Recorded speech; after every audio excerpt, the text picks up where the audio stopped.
नमस्कार। गीता ज्ञान में आपका स्वागत है। आज हम जानेंगे अध्याय 9 के श्लोक 9.1 से 9.15 तक का अर्थ।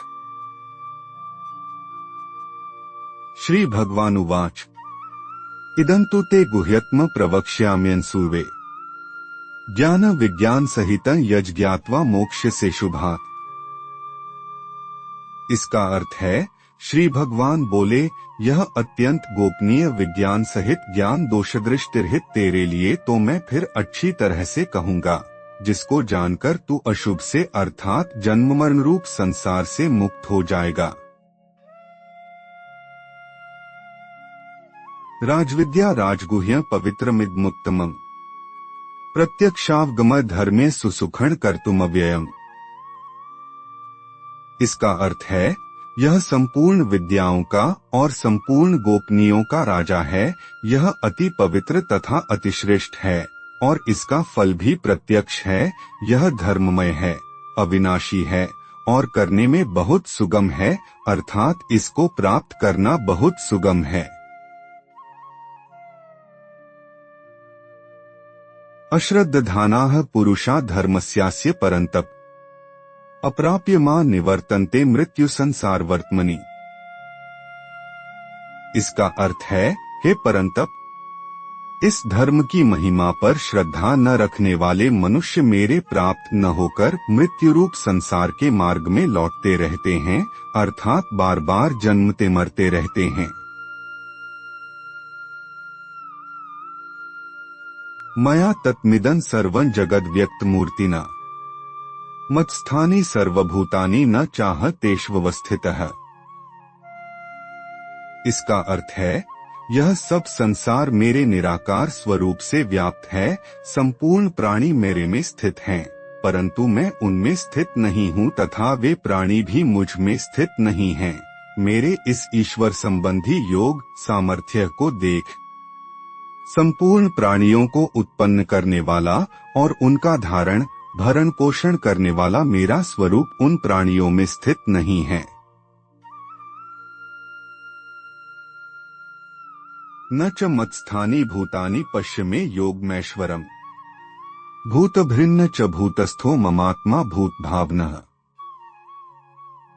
इसका अर्थ है, यह सब संसार मेरे निराकार स्वरूप से व्याप्त है। संपूर्ण प्राणी मुझ में स्थित हैं, परंतु मैं उनमें स्थित नहीं हूँ तथा वे प्राणी भी मेरे में स्थित नहीं हैं।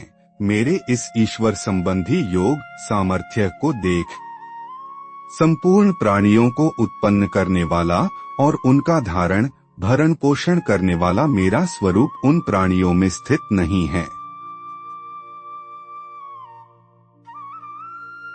यथाकाश स्थितो नित्यं वायुः सर्वत्र गो महान् तथा सर्वाणि भूतानि मत्स्थानि त्युपधारय। इसका अर्थ है, जैसे सब जगह विचरने वाली महान वायु नित्य ही आकाश में स्थित रहती है, ऐसे ही संपूर्ण प्राणी मुझ में ही स्थित रहते हैं, ऐसा तुम मान लो। सर्वभूतानि कौन्तेय प्रकृति यान्ति मामिका कल्पक्षये पुनस्तानि कल्पादौ विसृजाम्यहम्। इसका अर्थ है, हे कुंती नंदन, कल्पों का क्षय होने पर संपूर्ण प्राणी मेरी प्रकृति को प्राप्त होते हैं और कल्पों के आदि में मैं फिर उनकी रचना करता हूँ। प्रकृतिं स्वामवष्टभ्य विसृजामि पुनः पुनः भूतग्राम्यम कृत्स्नं वशं प्रकृतिर्वशात्। इसका अर्थ है, प्रकृति के वश में होने से परतंत्र हुए इस संपूर्ण प्राणी समुदाय को मैं कल्पों के आदि में अपनी प्रकृति को वश में करके बार बार रचता हूँ। न चमा तानि कर्माणि निबध्नन्ति धनंजय उदासीन वदासीनमसक्तः तेषु कर्मसु। इसका अर्थ है, हे धनंजय, उन सृष्टि रचना आदि कर्मों में अनासक्त और उदासीन की तरह रहते हुए मेरे को वे कर्म नहीं बांधते। मयाध्यक्षेण प्रकृतियः सूयते सचराचरम् हेतुनानेन कौन्तेय जगद विप्रवर्तते। इसका अर्थ है, प्रकृति मेरी अध्यक्षता में संपूर्ण चराचर जगत को रचती है। हे कुंती नंदन, इसी हेतु से जगत का विविध प्रकार से परिवर्तन होता है। अवजानन्ति मां मूढ़ा मानुषेण तनुमाश्रितम् परं भावम जानन्तो मम भूत महेश्वरम। इसका अर्थ है, मूर्ख लोग मेरे संपूर्ण प्राणियों के महान ईश्वर रूप परम भाव को न जानते हुए मुझे मनुष्य शरीर के आश्रित मानकर अर्थात साधारण मनुष्य मानकर मेरी अवज्ञा करते हैं। मोघाशा मोघ कर्माणो मोघज्ञाना विचेतसः राक्षसी मासुरी चैव प्रकृति मोहिनी श्रिता है। इसका अर्थ है, जिनकी सब आशाएं व्यर्थ होती हैं, सब शुभ कर्म व्यर्थ होते हैं और सब ज्ञान व्यर्थ होते हैं, अर्थात जिनकी आशाएं, कर्म और ज्ञान सत्फल देने वाले नहीं होते, ऐसे अविवेकी मनुष्य आसुरी, राक्षसी और मोहिनी प्रकृति का आश्रय लेते हैं। महात्मानस्तु मा पार्थ दैवी प्रकृतिमाश्रिता है भजन्त्यनन्य मनसो ज्ञात्वा भूतादिमव्ययम्। इसका अर्थ है, परंतु हे पृथानंदन, दैवी प्रकृति के आश्रित अनन्य मन वाले महात्मा लोग मुझे संपूर्ण प्राणियों का आदि और अविनाशी समझकर मेरा भजन करते हैं। सत्तं कीर्तयन्तो मां यतन्तश्च दृढ़व्रता है नमस्यन्तश्च मां भक्त्या नित्ययुक्ता उपास्ते।